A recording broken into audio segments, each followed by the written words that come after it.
Hit series లో ఇప్పటి వరకు 3 సినిమాలు వచ్చాయి. త్వరలో 4వ హిట్ వస్తుందని నాని కన్ఫర్మ్ చేశాడు. అయితే ఇలా ఎన్ని హిట్ సినిమాలు వస్తాయి, ఎంతమంది హీరోలు కేసులు డీల్ చేస్తారంటే అందుకు శైలేష్ మరో 4 మాత్రమే అని లెక్కలు చెబుతున్నాడు. ఒక్కసారి ఆ లెక్కలేంటో చూసుద్దాం పదండి. హిట్ అయిన సినిమాలకు సీక్వెల్స్ ప్రకటించడం ఇప్పుడు లేటెస్ట్ ట్రెండ్. అసలు సీక్వెల్స్ మీద సీక్వెల్స్ తీసే స్టోరీ పెట్టుకొని సినిమా సిరీస్ ను ప్రారంభించడం మాత్రం కొంచెం డిఫరెంట్. 2020లో హిట్ సిరీస్ స్టార్ట్ అయింది.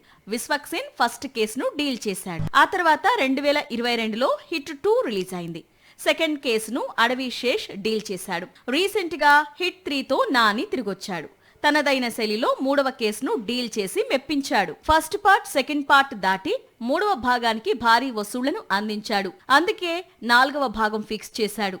ఈసారి కార్తీక్ కేసును డీల్ చేయబోతున్నాడు. అయితే హిట్ 7తో ఈ సిరీస్ కు ఎండ్ కార్డ్ పడుతుందని చెప్తున్నాడు డైరెక్టర్ శైలేష్. హిట్ 4లో కార్తీక్ హీరోగా కనిపిస్తాడు. కానీ హిట్ 5, హిట్ 4లో అంతకు ముందు కనిపించిన విశ్వక్, అడవిశేష్, నాని, కార్తీక్ నటిస్తారట.